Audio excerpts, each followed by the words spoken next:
Are your work colleagues spread across 2 or more different time zones, or even countries?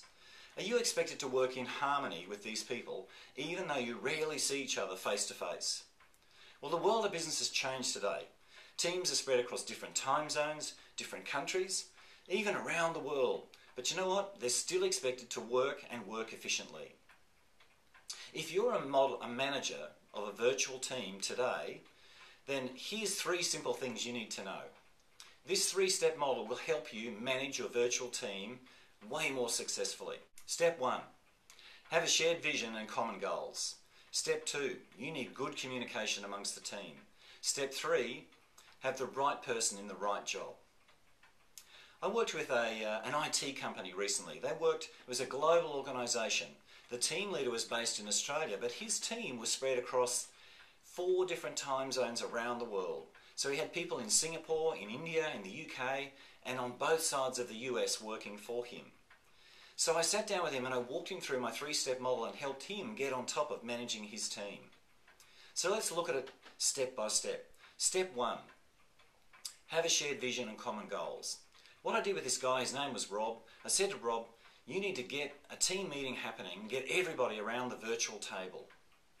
So get everybody from each time zone, and some are going to have to start work early that day and some might have to finish late, but get everybody around the virtual table and have a discussion about what is the shared vision for the team.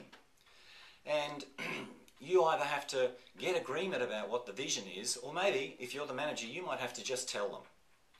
Next step, assign goals for the team and the individual players in the team. Agree on how the work will be delivered and make sure that people have responsibility for their piece.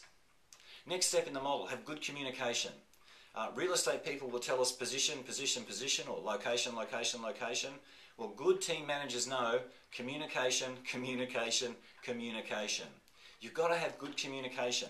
And today in the virtual world, there are so many ways of being in touch with your people. You can be in touch by the phone, by email, teleconference, video link.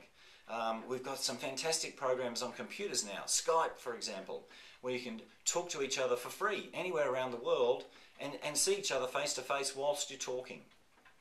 So you've got to talk regularly with the members in your team so that you know what's happening, and you've got to encourage the members in the team to talk to each other as well.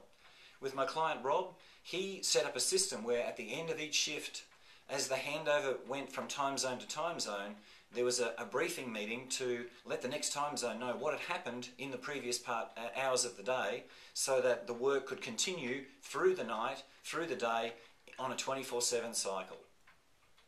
So you've got to make sure that there is good communication. Finally, step 3, have the right person in the right job. It's important to work to the strengths of your team players. Make sure that you know what are the likes and dislikes of your people. What are they good at? What are they not so good at? And try and assign work based around those strengths and weaknesses. Now, there are occasions when people have to step up and develop their weaknesses. But there are also occasions when we can assign work and we know it's going to get done quicker, sharper, faster by someone who loves doing that kind of thing. So, in summary, 3-step model. Have a shared vision, common goals, have good communication. Remember, communicate, communicate, communicate, and have the right person in the right job. You know what? It takes a little time, a lot of effort, and a lot of commitment, but it will pay off.